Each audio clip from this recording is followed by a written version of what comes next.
Today's daf we're going to be learning is Chullin daf Lamivav. Today's daf is sponsored by Ruchi Summer in loving memory of Ronnie Summer, Zachariah Yitzchak ben Avraham, and his 20th yahrzeit. He continues to inspire his children, grandchildren, and great-grandchildren to be kind, curious, and loving. His love for his family brought him tremendous nachat. May his neshama have an aliyah. Today's daf is sponsored by Tzippi and Mark Wolkenfeld in loving memory of our sweet Kiki Schwartz, Yakira Liba Bat Avraham Yosef Yehuda V'Sara Yita on her 3rd yahrzeit. Today's daf is sponsored by Mark and Laura Warshawski in honor of the recent marriage of their daughter Sarah to Zach Turner of Richmond, Virginia. Okay, we'll get started today. Our sugya has 2 basic sections other than this first line. So we'll just get through the first line and then we'll go and discuss some background to the 2 sugya we're going to see today. So we're at the second line on Lamed Vav Amud Aleph, Tani Debei Rabbi Yishmael, in the context of our discussion yesterday about blood. And we were talking about Rabbi Shimon's position that shechita creates susceptibility to impurity. And then Rav Ashi said shechita and not the blood.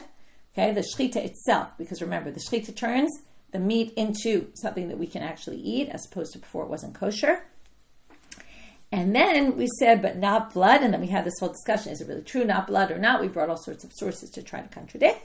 But one of the things we brought was that how did we get the blood in any case? Some blood anyway is considered like water, and it would create susceptibility to impurity if it fell on food. Well, dam chalalim yishteh, right? The blood of the bodies of animals that were killed, you can drink, okay, even though you don't really drink them, but it's in this poetic statement of Bilam. Prat l'dam kiluach she'eno machshiret hazraim. Now notice it's the blood that comes out from an animal that's killed, and not blood that spurts out from an injury, a wound, a bloodletting, something like that, which would not create susceptibility to impurity. Okay, so again, we're limiting which kind of blood. Okay, done with that topic. Now, we're going to talk about blood. We're still going to be talking about blood and how it creates susceptibility to impurity. We're going to have a braita. This braita is going to have 2 opinions. Rabbi Oshaya is going to say, I agree with one of the opinions because of Rabbi Shimon in our Mishnah. Okay? But the whole first part we're going to learn is very unclear. So if after I read the braita and Rabbi Oshaya's words, you're thinking, what? Don't worry, that's what we're going to have to deal with. What does this mean? And you're not really supposed to understand it. So I'm warning you because sometimes I want to understand, but sometimes it takes some time till the sugya goes through it and we'll explain it. So Tanu Rabbanan, here's our braita. Hashochet v'hitis dam al hadlat. So if you slaughter and blood spurts onto a gourd. Okay, and the gourd, Rashi says the gourd is a truma gourd. It really depends if you go with Rav Ashi or Rav Papa. We're going to have 2 explanations of this whole thing. Rav Ashi, you're going to have to say it was truma. Otherwise, it doesn't make sense. But either which way, we'll call it right now truma, but it doesn't really matter. It's a gourd. The gourd now has blood on it that comes out during the slaughter. Rebbi Omer Huchshar. So Rebbi says very simply, the dam of shechita is machshir, right? And therefore, it's huchshar lekabel tum'ah. Rabbi Chiya Omer tolin. Rabbi Chiya says we leave it hanging.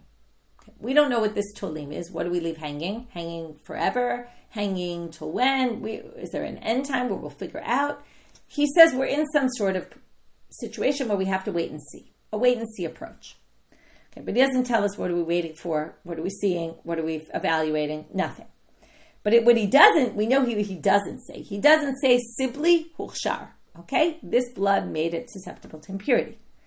Amar Rabbi Oshaya.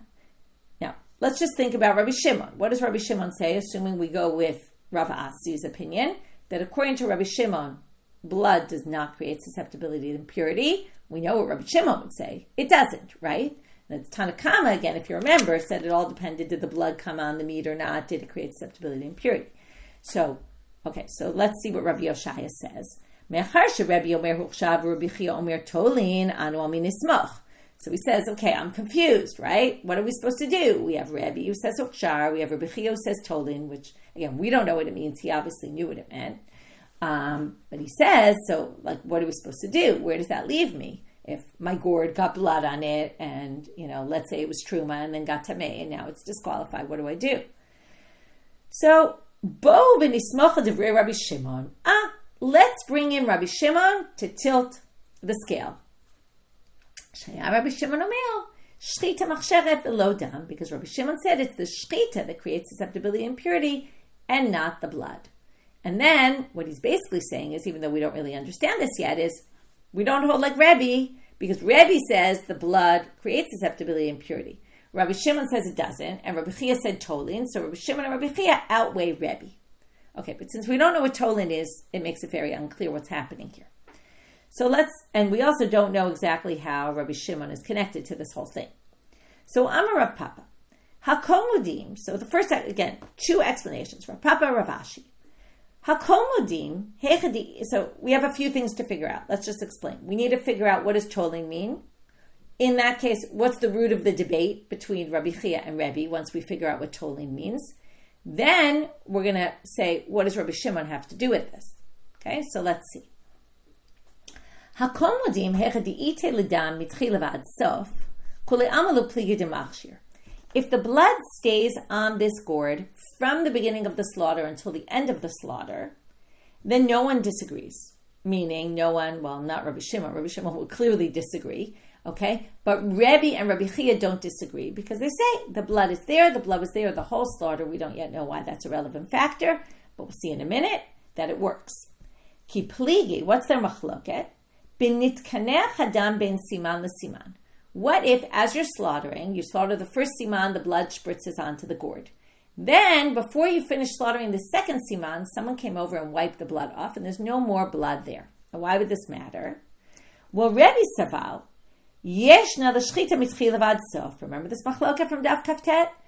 Rebbe says, there's shechita from moment one, it's already called shechita, which means, now, we're going to assume, I'll just tell you some background. We're going to assume right now that Rebbe and Rabbi Chiya both think that the blood of shechita creates susceptibility and impurity against Rabbi Shimon. Okay? So they both think it creates susceptibility and impurity. But what? It has to be dam shechita and not what we started with, right? Blood that just comes out of a live animal, like a dam makah from a wound or something. Now, if you say that from the very moment you started shechita, we call that shechita, then the blood that spurts out is shechita, and then shechita blood. And if you say, Yeshna the shechita mitchila v'ad sof, hai dam shechitahu, then the blood that's on this gourd is called dam shechita. But Rabbi Chiya savar, ein l'shechita ela basof, v'hai dam makahu. If you say, there's only shechita at the end, and by the time the shechita was done, you already wiped the blood off, and there's no blood coming from the end of the shechita, then, well, the shechita didn't start till the very end. It wasn't called dam shechita till the very last, till you finish the last siman. So that means that the blood that's on this animal is dam makah. So in a case where there's no more blood by the time you finish the shechita on this gourd, then we're going to have a machloket between Rabbi Chiya and Rebbe. So Rebbe is going to say it's dam shechita and it's ushar l'kabel tumah because shechita starts from moment one, and Rabbi Chiya says shechita only starts at the end, and therefore the blood is dam makah and it's not ushar l'kabel tumah. So if your gourd became impure, sheretz drops on it the next minute, nothing happens because it was susceptible to impurity yet. So now we still have a few more things to explain. My tolin, what is tolin then? We wait and see. What are we waiting and seeing? It's pretty obvious. Tolina davara gamar shechita. We wait until the end of the shechita. And then we check. I'ite dam, right? So you can't tell from the beginning of the slaughter, but we check at the end of the shechita. You don't have to wait very long for that, right? As soon as the shechita is done, you check. I'ite l'dam b'sof shechita machshir. Ilo lo machshir. So you check if there's blood at the end of the shechita. If there is, then you know that it's ushar l'kabel tumah, and then it's susceptible to impurity. If tumah got in it, it's a problem. And if not, then we say it's not. Okay, that's Rabbi Chiya's tolin. Okay, so we have explained so far what does tolin mean according to Rabbi Chiya. What's his approach based on? What's the machloka between the two of them? And now we're left with, why does Rabbi Shimon help us? Because Rabbi Shimon shouldn't help us. Why? Both Rabbi Chiya and Rebbe agree on what? What point? That the blood of shechita is machshir l'kabel tumah. And Rabbi Shimon completely disagreed with that. So, my bo nismocha divrei Rabbi Shimon. LeRabbi Shimon lo machshir. LeRabbi Chiya machshir. Right? According to Rabbi Shimon, the blood will never create susceptibility and impurity. According to Rabbi Chiya, it does. You just have to wait till the end of shechita to figure it out. And it's only if the blood came out at the end of shechita. So, benitkanech miu ashvu lahadade. What do they say? I'll just say it very simply. Bottom line, they agree in one case. What's the case? Well, the case that Rebbi and Rabbi Chiya disagree about is if the blood got wiped off in the middle. Now, even though they completely disagree in a theoretical way, meaning one thinks blood create susceptibility and impurity, the other thinks it's not. But in a case where the blood was wiped off in the middle, Rabbi Chiya will say it's not dam shechita, it's dam maka, and because of that it doesn't create susceptibility and impurity. And Rabbi Shimon would say the blood of shechita never creates susceptibility and impurity, and both of them will say this gourd is not susceptible to impurity. So in a case of nitkanach, they're both going to agree about the bottom line, even though they disagree, right? They'll be the same. Mar lo machshir or mar lo machshir. Both of them say there's no susceptibility to impurity here. And therefore, havale Rebbi chad ve'ein dvarav shel chad b'mkom shnayim. And therefore, if we put them on the scale, Rebbi's 1, this is 2, Rabbi Chiya and Rabbi Shimon, we're going to agree, we're going to rule like them. Okay, now we're going to do Rav Ashi. Rav Ashi Amar, completely different explanation, or not completely, but different. Tolin la'olam mashma. The word tolin usually means forever. This ruling is going to be left hanging. That's what Rabbi Chiya says, meaning, right, until Eliyahu comes and tells us what the answer is, right, we don't know. Okay, what don't we know? We'll see right now. Nitkanech leRabbi Chiya sipuke mesapkale. What case is he talking about? If the blood is there from the beginning till the end and the blood's still there at the end, okay, for sure he's going to agree it creates susceptibility and impurity. But if the blood was wiped off, then he's not sure. What's his deliberation that Rabbi Chiya doesn't want to make a clear answer? Because he doesn't know what we hold in that machloket. Do we say it's not shechita in the beginning, and therefore the blood that was on it that's no longer on it came from the beginning, and therefore it's not doesn't create susceptibility to impurity? Or do we say that shechita starts from moment 1, in which case it is dam shechita, in which case it does create susceptibility and impurity? So his suffix is there. He doesn't know what we hold by. Now, obviously, Rebbe thinks, for sure I know, but Rabbi Chiya doesn't know. Now, if you leave it tolin, what happens? Let's say you're not sure if the blood creates susceptibility and impurity. And now that gourd, and this is why you have to say, the Rav Ashi's deen is a deen of truma. It was truma. A sheretz fell on top of it, or something. Could have been a sheni touched it, right? Something that was impure touched it. And now, my tolin, what do we do with this truma? That's that we're tolin. What do we do with it? Okay, what's the law of truma? That we're basically not sure, did it become susceptible to impurity or did it not? So therefore, is it tameh, is it not? Now let's go through. If truma is not tameh, you're supposed to eat it. If truma is tameh, you're not allowed to eat it and you have to burn it. But you can't burn kachim if it's not tameh. So you're stuck between a rock and a hard place. You can't do anything. So lo ochlim v'lo sorfin. You can't eat it, but you also can't burn it because maybe it's not tameh. Okay, so you're stuck, and that's why tolin, you just do nothing with it. Now, obviously, it's a gourd, and it's not going to last till Eliyahu comes, unless Eliyahu comes tomorrow, right? But you're going to leave it, meaning, I guess, until it rots, and then you'll throw it out and dispose of it properly. But you can't do anything because you just don't know what the law is. So now we have to figure out, umay bo v'nismach devrei Rabbi Shimon. What does Rabbi Shimon help? Right? In other words, Rabbi Shimon, it's clear, he would say, does it create susceptibility and impurity? That's definitely not what Rabbi Chiya says. So, Rabbi Shimon, lo machshir. Rabbi Shimon says this does create susceptibility and impurity, which would then mean eat the truma. Rabbi Chiya, sveika. And Rabbi Chiya doesn't know what to do. He says you can't eat it, you can't burn it. So you can't even say bottom line, they say the same thing. So what does it mean according to Rav Ashi? And that's, how does Rav Ashi read what Rabbi Oshaya said?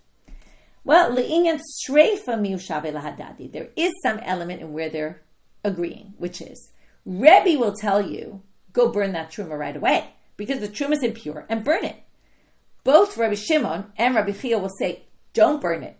Okay? Rabbi Chiya, because it's safek, right? Mar lo sarfina. No, mar lo sarfina. Neither one thinks you should burn it. Rabbi Shimon, because he doesn't even think it became susceptible to impurity, so of course it's not impure.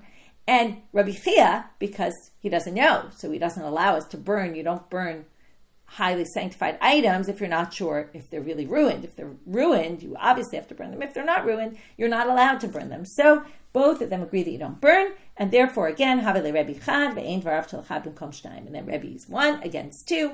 So in the element of do we burn it or not, the answer is we don't burn it because Rabbi Chiya and Rabbi Shimon both think you don't burn it. Again, for two completely different reasons, but they're going to outweigh Rebbe. It's a very fascinating sugya because in the end, you have two people who agree who really don't agree about anything, right? If you had to say who's more similar, you would actually say Rebbi and Rabbi Chiya are more similar because both of them think that the blood of shechita can create susceptibility and impurity, and Rabbi Shimon doesn't think so. But in the end, in a practical element, right, in either which interpretation, there's some way in which they're similar. And now they just repeat something that was already said, but hachi kamar kegonzo tolin lo ochlin v'lo sorfim. They just go back and they explain again, what does Rabbi Chiya say? I don't know why they said this because I already explained it before, but they say when he says tolin, what he means is, right, lo ochlin v'lo sorfim, right? Things like this that you're not sure about, you leave, right, and you don't eat, and you also don't burn. Okay, that was sugya 1. We basically had a braita, Rabbi Chiya on the braita. There were many things that were unclear. We had 2 different ways of how to read it. Now we're going to go to the second part of our sugya, which will take us all the way to the next Mishnah, which is at the top of Lamed Zayin Amud Aleph, which we'll finish until today. By Rabbi Shimon ben Lakish. Maybe before we start, I'll just go and do a bit of a summary of some things we learned. Okay, just so I assume this is all very clear, but maybe I should just make it really clear what this whole thing about susceptibility and impurity means, right? And where it all comes from. It comes from the Torah, which says, Ki yutan mayim al zera, when water gets on zra'im, on anything that grows from the ground, okay? Then, v'nafal midivlatam alav, and then a sheretz falls on top of it, tameh, right? So, tameh yelachem. So from there, we learn, that's Vayikra Yud Aleph Lamed Chet, that in order for something to become impure, you can't just become impure unless something happened to it to make it ready for use, okay? Ready to call it food, let's say. So if it's food, right, it's going to be water, or like we said, anything that's like water. That was the whole discussion yesterday, is dam, which blood is like water, which blood isn't like water. It has to be something that's like water, okay? And again, there's 7 items that are liquids that are considered. Okay, that's the basic law. But then we had, on the other hand, we had a vessel. When does a vessel become susceptible to impurity? When you finish it. And I went through this the other day, but I just want to review it again. So there's a different track besides that. Then, throughout our sugya, we learned that there's also other tracks, okay? To Rabbi Shimon, there's shechita. Okay, now the rabbis don't agree, but he thinks turning something from not edible to edible and kosher, not kosher to kosher, that is an act that's significant enough that this is now a finished product. Okay, which makes a lot of sense, right? In the end, you're really looking for a finished product. It's not all about does water get upon it, okay? Even though the Torah says water gets upon it, but you can say there's parallel tracks. Another one we discussed, which is going to be the main topic of today, is chibat kodesh mechasharta. Okay, in Hebrew, on the Hebrew site, there's a shir of Mirav Tubal Kahana on this topic about chibat kodesh and the whole concept of it. It's a very interesting concept, and there's I would say, good reason to want to delve into it more. So if your Hebrew is good, you can listen to a shir. Which, by the way, reminds me, the Geffen in English went up, I think maybe only yesterday, but from a few days ago, about the Ben Noach, and could there be something be more severe for Jews than for non-Jews, right? That interesting idea. I'm sorry, for non-Jews than for Jews, that they, right? Sorry, I said it wrong. That they can't eat something that we can eat, right? In that concept. So it's a very interesting shir. Anyway, okay. So Rish Lakish asked, so we have, let's just say like this, forget the kelim, that was just a way to kind of highlight what's going on here, how we can have other alternative methods, but we have 3 types, and we're going to kind of differentiate eventually between these 3 types. We have water getting on the zera, which is clear. Water gets on food, okay, what's clear from the Torah is that item becomes impure, and it becomes potentially, remember, this doesn't mean water gets on it, it's immediately impure. Water gets on it and then a sheretz or touches something that's impure that passes on impurity without getting into, again, all the levels of impurity. That's not our point today.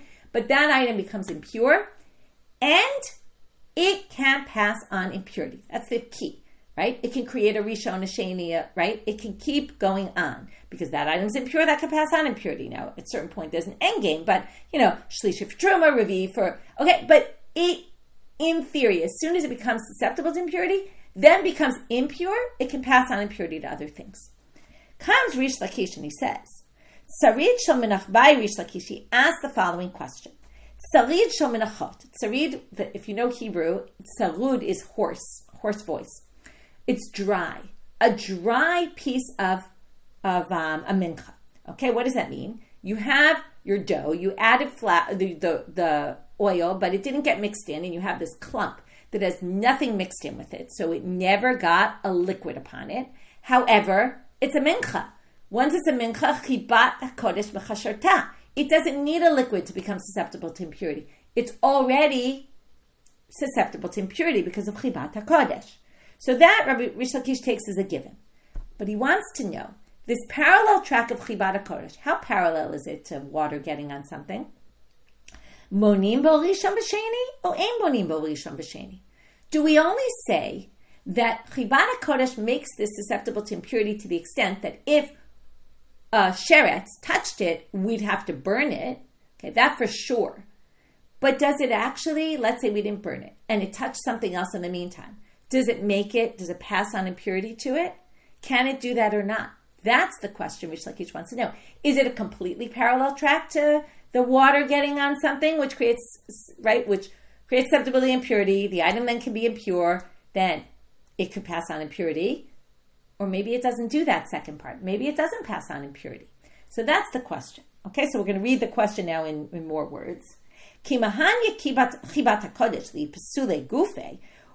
we understand the chibat hakodesh mahanya means it's effective in destroying the body of it, meaning that you'd have to, if it got impure, you'd have to burn it. That's the end of it. But lemimni be rishon v'sheni lo, but maybe not to pass on to rishon v'sheni. Maybe you need something more than that. Maybe you need water to get on it to create that kind of susceptibility. O dilma loshna, or maybe it's the exact same. Okay, that's Rish Lakish's question. Comes Rabbi Elazar with a very easy answer. Amar Rabbi Elazar, Tashma, let's learn from here. What does the pasuk say? Now, here's a different pasuk. I quoted the pasuk, the most famous one that we always quote, which is Ki yutam mayim al zecha. Okay, and that's how we get, you need intent also. It says, there's the kri uchtiv, yitan, yitain. Yitain is with intent, even though it's read as yutan, it's put on. You need intent, you need to have the water want to be on there. Okay, but there's another pasuk. There's 3 psukim earlier that also says, Mikola ochel asher ye'achel, from all any food that will be eaten, asher yavo alav mayim, that water will get upon it, yitma. So he says, from that pasuk, what do you see? Okay, now yitma means also it can pass on impurity. Now, ochel ababa mayim huchshar, ochel sheno baba mayim lo huchshar. He says very simply, what does this pasuk show? This pasuk shows that only if water got on it can it pass on impurity. But if water didn't get on it, it can't. So Rabbi Elazar agrees that there's a din of chibat hakodesh. And he agrees that the item itself will be pasul. But he says it's very clear, though, that unless water got upon it, it cannot pass on impurity to other things. So he says that's very obvious. I don't know why you're asking the question. To which the Gemara explains, to Rabbi Shimon ben Lakish, what, you think Rish Lakish didn't know that pasuk? You think he didn't think you need water to come upon it? Of course he did. Rabbi Shimon ben Lakish, hachi kamebayele. But this was his question. Chibad hakodesh ke ochel haba b'mayim dame olo. His question was exactly as we said. Of course, if water gets on it, and that's the way to do it, okay, for something to pass on impurity. But he wanted to know that when we came and explained that there's this din of chibat hakodesh also, is it exactly the same as what the Torah says for water? Or is it not the same? Okay? Again, it's no different than we said before. It's just Rabbi Elazar thought it was pretty obvious, only water. And Rish Lakish is saying, no. We know that chibat hakodesh is like water. How much like it is? Okay, so back to the question. So now they say, Rabbi Elazar, now they're going to say, even that, okay, Rabbi Elazar has an easy answer for it. Okay? Now, Rish Lakish doesn't agree with Rabbi Elazar, but Rabbi Elazar has an answer. And he says, from the Torah, I'm going to prove to you that chibat hakodesh does not pass on impurity. Why not? And again, it becomes impure, but it does not pass on impurity. Why is that? Well, we're going to go back to the fact that this pasuk is repeated twice. Whenever things are repeated, the question is, what do we learn from it? So comes Rabbi Elazar and he says, Rabbi Elazar nami miyuturi krai kamar. Now, Rabbi Elazar isn't actually speaking. I just want to point out. The rabbis are saying, first they brought Rabbi Elazar's answer, right? His retort to Rabbi Shimon ben Lakish. Then we had to explain, without Rish Lakish explaining it himself, what was Rish Lakish thinking if Rabbi Elazar says it's so obvious? And now we're saying, well, if we just said Rish Lakish still could have his question, how is it so obvious to Rabbi Elazar? Okay, it's the Gemara speaking, not the rabbi speaking. So Rabbi Elazar nami miyuturi krai kamar. Rabbi Elazar must have been talking about from the fact that it's repeated. If it already said when water gets on it, now already is actually later, 4 psukim later, but okay, it doesn't really matter. There's no order in the Torah. Since it already says pasuk lamichet, why did it say pasuk lamidalid, the same exact thing? Lamali, so why is it there? Turning out amubet, lav lemiute chibata kodesh, is it not to say this is coming to exclude chibata kodesh only if water gets on it? Meaning, again, now, Rabbi Elazar still thinks there's a concept of Chibata Kodesh by Torah law. He thinks the Chibata Kodesh does make something susceptible to impurity again for the fact that it will become disqualified if it gets tameh. But it will not be able to pass on impurity, and that is why this is repeated. It's to tell you, when he said we learned from the Pasuk, Nikola Ochel Asher Yachel, what he meant is that Pasuk is extra. It's coming to exclude something. It's coming to exclude Chibata Kodesh. Very simply. Okay? Now, they don't really go back and say, what's Rish Lakish going to say to this? Why wasn't it clear to him? But they're going to say, why is Rabbi Elazar's proof not perfect? And why can you say otherwise? Lo. It's going to say, you can say there's 2 psukim. One is to tell you. Now we're leaving our topic of Chibata Kodesh. This pasuk has nothing to do with Chibata Kodesh. Okay, the retort to Rabbi Elazar. So we're going to leave the topic for a minute about Chibata Kodesh. And we're going to go back to when water falls on food, it creates susceptibility and impurity, but we need one pasuk to tell you if the impurity was impurity of a dead body, and one is to say if the impurity was a sheretz. And now we're going to have to explain, obviously, why we need 2 psukim, one for each. Why can't you just say any kind of tumah you need the item to be first, have water get upon it in order for the sheretz or the dead body to pass on impurity. Okay, and we're going to say, well, if you had it in one, you might not have realized it would be in the other. Okay, why is that? Well, let's see. Utsricha. Tumat made hatam hu debai hechsher mishum delomatame bechadasha. Now, tumat made has a certain leniency about it, as opposed to tumat sheretz. We usually think of tumat made as more severe because it's 7 days of impurity, and sheretz is a 1-day impurity. And that we'll get to in a minute. But to a certain extent, tumat made has a leniency. What's the leniency? That you have to have a kezayit of the mate, of the dead body, in order to pass on impurity. If you have a teeny little bit, no. But when it comes to a sheretz, even the size of a lentil, which is really small as opposed to an olive bulk of the mate, okay, so even the small lentil size is going to be mitame in a sheretz. So you might have thought, well, since you need a bigger piece, right, a bigger sheet or a bigger requisite amount of the dead body to pass on impurity, maybe that's why you also need hechsher. It's another requirement. Besides it needs to be a larger size, it also needs to have susceptibility to impurity. But sheretz, de mitame b'chadasha, but there where we have a more stringent law, where it's going to be mitame even at a really small amount, imaloli by hechsher, maybe it'll even be tame without water getting upon it. So that's why you need the pasuk to teach you, also by sheretz, it's only going to be impure if water gets upon it. And now we're going to do the same logic in the opposite way. What if you only had sheretz?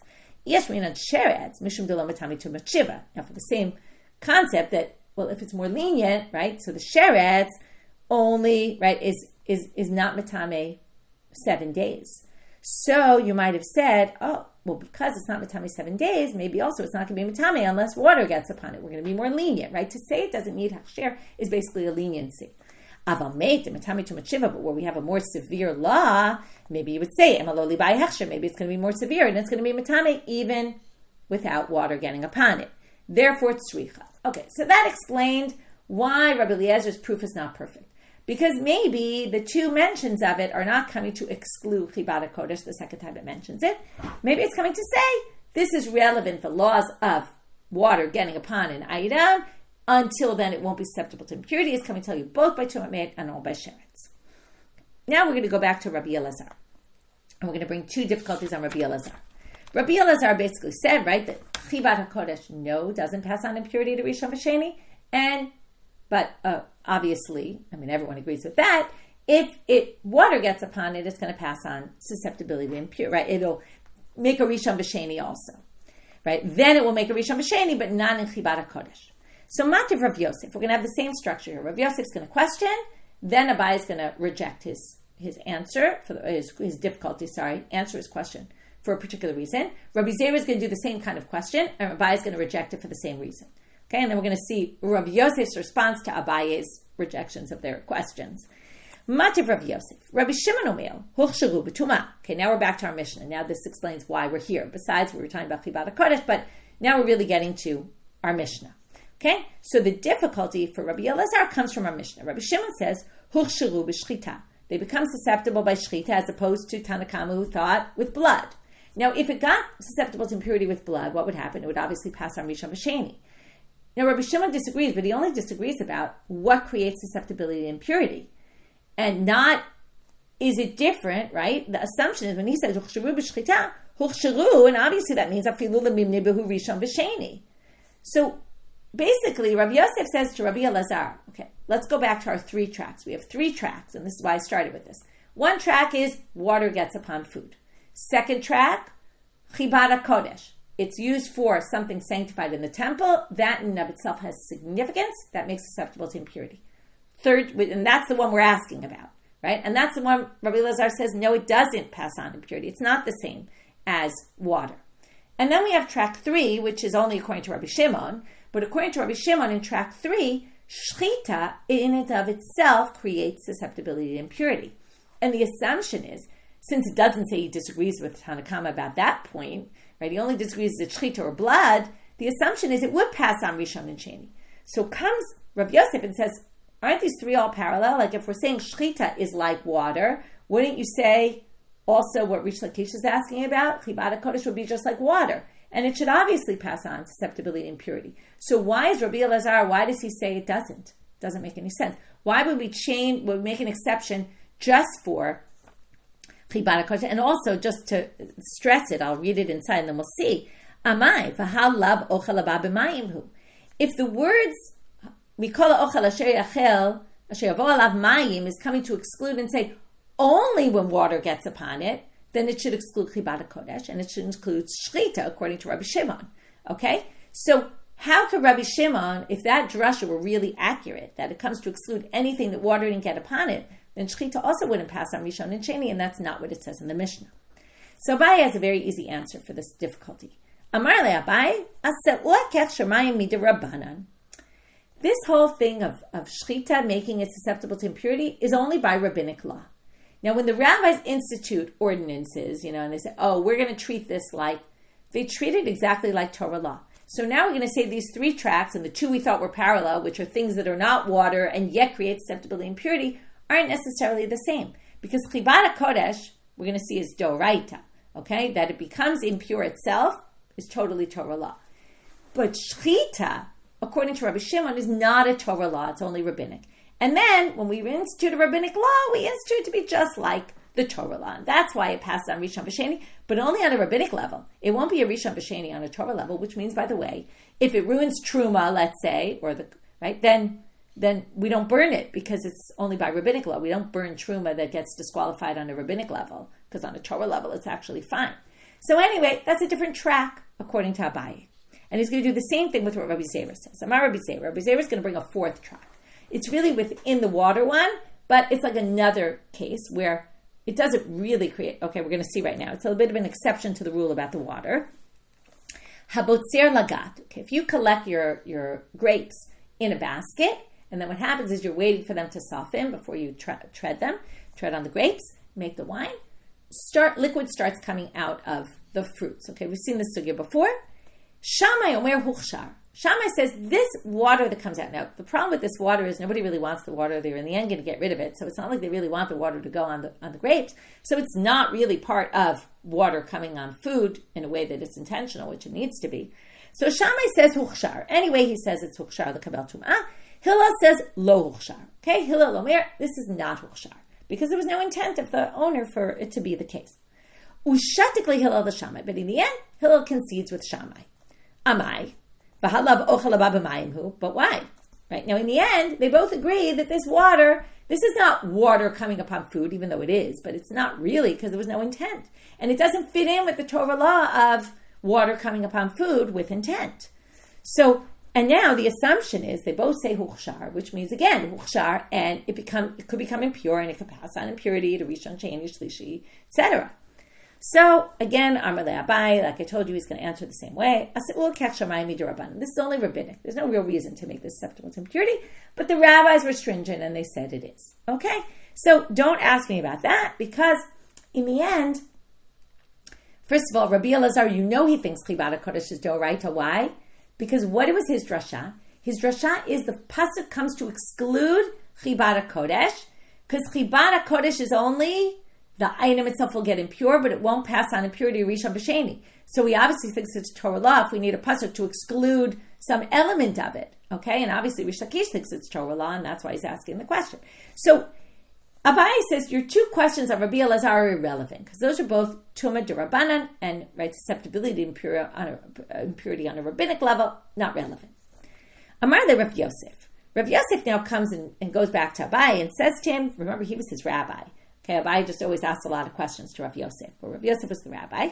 Amina lecha ana huchsharu b'shechita va'ad amartli aseu kech shamayim. Okay, in other words, he's just kind of repeating. I told you the case of Rabbi Shimon, and you told me it was just a rabbinic decree. V'amar lecha Rabbi Zera, he's really just reviewing the whole thing. And Rabbi Zera said to you what he said. V'amar lehu le aseu kech shamayim. Okay, so now he says, fine. You said, oh, it's rabbinic. Oh, it's rabbinic. And then, right, because rabbinic, the rabbi did it exactly like the Torah, and that's why I passed on Rishon B'Sheni. So Rav Yosef says, in that case, I have an answer to Rish Lakish's question. Now, a minute ago I said it's clearly Doraita, but Rav Yosef is saying maybe it's not. He says, Rabbi Shimon ben Lakish nami, aseu kech shamayim. Why don't you just assume the Chibata Kodesh, I jumped the gun a little, I shouldn't have told you it's Doraita, that's coming now, okay? But he's saying, who's to say Chibata, if any track for created susceptibility and impurity that's not water coming on Zra'im is some alternate track, and every time I brought up something, or Rabbi Zera brought up something, you said, oh, that's rabbinic, why don't we just say the Chibata Kodesh is rabbinic, and if it's rabbinic, it's exactly like Torah law, and here's our answer to Rish Lakish's question. So Amar Le, now he's going to prove, okay, I showed you how Rabbi Elazar doesn't even think it's rabbinic, but now he's going to prove, the Gemara doesn't say that, the commentaries did, that's why I explained it there. But now he's going to prove that Rabbi Shimon also thinks, right, Rish Lakish also thinks it's by Torah law, okay? And then we're going to say it's clearly Torah law. How do we know that? Because what was Rish Lakish's question? He said, for sure, it's disqualified if it becomes impure. The question is, does it pass on Rishon B'Sheni? Now, if something's disqualified, what do we do with it? We burn it, right? We just learned that in the first sugya. Now, if it became tamei, right? It became susceptible to impurity, then became tamei. So this sarid of minachot, this dry mincha that never had water got upon it, but chibata kodesh mechasharta makes it impure. What was clear to Rish Lakish is that it's if it became tamei, you would have to burn it. How do we know that? Because it doesn't bring up that tolin, what we saw before, that we leave it, right? So Atu Rabbi Shimon ben Lakish litzlot kamibayale. He wasn't asking, do we leave it hanging and not burn it? That was obvious to him. And that's what you do with the tzaridim and achot that became impure was very clear to him, because he doesn't discuss, right? This is like, if somebody doesn't ask, it must be it was clear to them. It was very clear to him this becomes tamei. And again, becomes tamei, then it's definitely going to be burned. But the whole question he had was, ki kamibayale lischof. So now we say, michlal de chibata kodesh, right, deoraita. So chibata kodesh is definitely by Torah law. And that's what they conclude. So therefore, don't compare it. So that's what Rav Yosef tried to say to Abai is, if you think all these alternative tracks are D'Rabbanan, maybe that's also D'Rabbanan, and then it would be obvious, because anytime, again, their assumption was, since it was D'Rabbanan, they made it just like the Torah, and it passed on Rishon B'Sheni, but only on a rabbinic level. But Rish Lakish doesn't think that. So now the big question that you're asking, Becky, is the question the Gemara asks. Minalan. Okay, where do we get the Chibata Kodesh is by Torah law? There's no pasuk that says this. So how do we know it's by Torah law?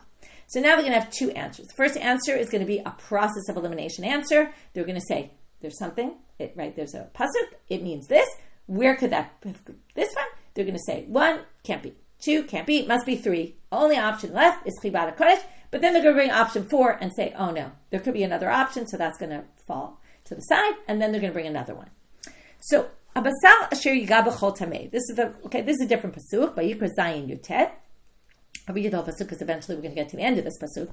Habasal asher yiga b'chol tamei lo yachel. Okay, meat that touches anything tamei will not be eaten. Okay, that's going to be key. What meat? How did the meat become susceptible to impurity? Okay, and that's going to be the process of elimination. Oh, it must be chibata kodesh. This is talking about basar shlamim, by the way. The basar v'shlamim that becomes tameh, can't be eaten, has to be burnt. And then the end of this pasuk is actually going to be the source, the second source. V'habasar kol tahor yochal basar. It's a very strange pasuk. Why does it say habasar again in the middle of the same pasuk where it started habasar? And that's going to be the drasha, the second drasha.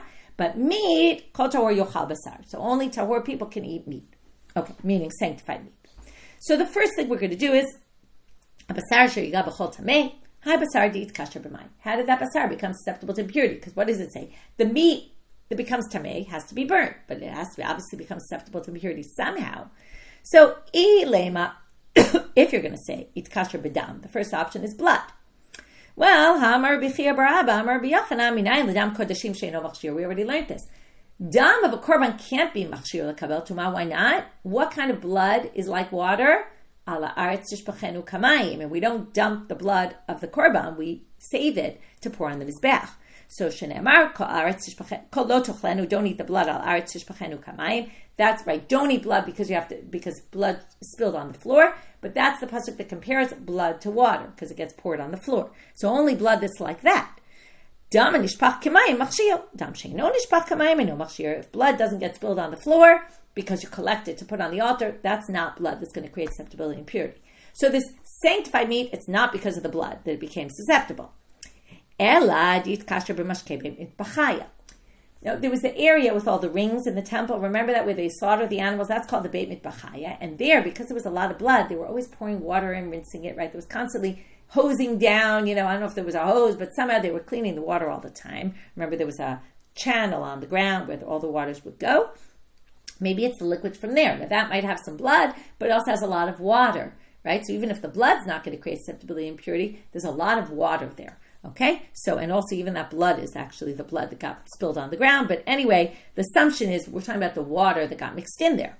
This can't be though, because Rabbi Yossi, Rabbi Chanina says, Mashkei beit mitbachaya, lo dayan shein dachan, is it not only are they pure, okay, the waters there are pure completely, ela she'ein machshirin, they don't even create susceptibility, meaning, number one, they can't become tameh. Number two, they can't create susceptibility to impurity, which is a completely different thing, right? One is, can the water itself become tameh? But susceptibility and impurity is from any liquid. Now, it has nothing to do with the water being tameh. Just once water gets upon it, now the meat could be susceptible. But it says there, he doesn't think it could be machshir. V'chitem eturgama adam, maybe it means the blood of the Beit Mitbachaya. V'ha mashke kamar. It says mashkim, which means all the other liquids. Okay, elalav, so what's left? It must be dit kashil, B'chibata kodesh. Okay, it must be because of the chibata kodesh. That's why it's sacrificial meat. That in of itself made it significant, and there's your answer. So, kol basal, the fact that it says in the pasuk, meat can become tameh, how else could it become tameh if not from that? But, as I told you, they're going to give answer number 4, which is basically, suggestion number 4, which rejects this process of elimination.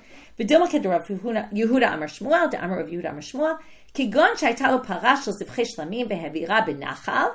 Maybe your para that you brought to the temple, your cow, you walked through a stream on the way. Some people say you wanted to do that because you wanted it to be clean and go into the temple nice and clean. Okay, and you brought it through a stream.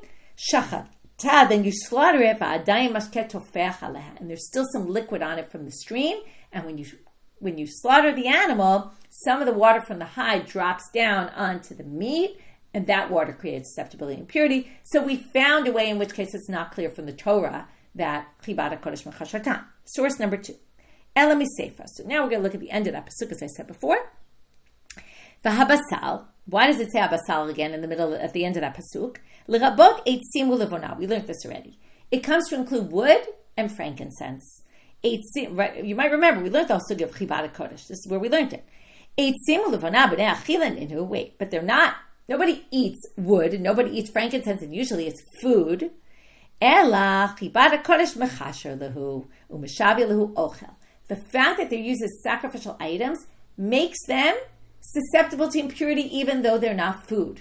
And presumably even though no water got upon them. Okay? So Hachanami will say the same thing. If chibata kodesh is enough to say something inedible, which normally wouldn't be impure, becomes susceptible to impurity, then can't we just say by us that right, chibata kodesh is machshir like water would be. Okay? But again, we're back to square one though.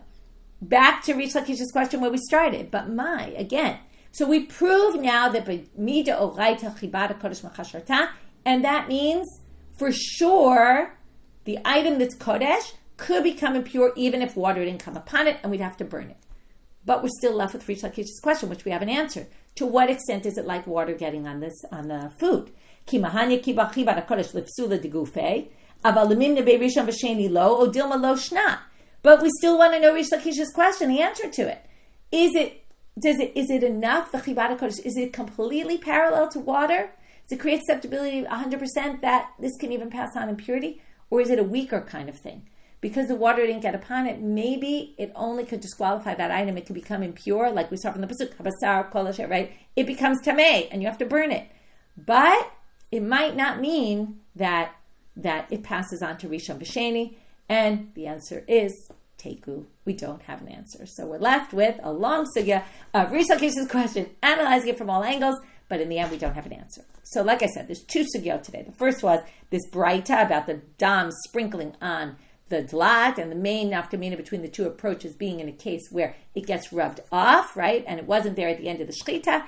And the question is a machlokah between them, yesh shechita b'tchila v'ad sof or not, or is Rabbi Chiya just not sure if yesh shechita v'ad sof or not, and therefore he is going to say, well, don't burn it, okay? And that was the two approaches, and then either which way we had it, Rabbi Shimon comes and as to explain Rabbi Oshaya, who said Rabbi Shimon comes and weighs down the scale on the side of Rabbi Chiya. Even though they completely disagree, they at least agree in practice. They disagree in theory, they agree in practice. What the practical would be, if it was wiped off and the blood wasn't there at the end of the slaughter, and we know the blood came from the beginning, then you wouldn't burn it. According to the second explanation, according to the first explanation, it wouldn't create susceptibility to impurity, for sure. Okay, then we got to this question of Rish Lakish, which we reviewed a bunch of times, so I'm not going to review the question again. But this concept, basically, if we try to summarize, we had these different tracks of things that create susceptibility and impurity. In the end, we thought in the beginning they were all three parallel tracks. We learned at the end, shechita is only derabanan, this opinion of Rabbi Shimon. We learned that the chibada kodesh is an alternative track, but not necessarily completely parallel. Rabbi Elazar thought it was, but Rabbi Rish Lakish was left with a question, and we don't know the answer to his question. And with that, we finish for today, wishing everyone a Shabbat Shalom.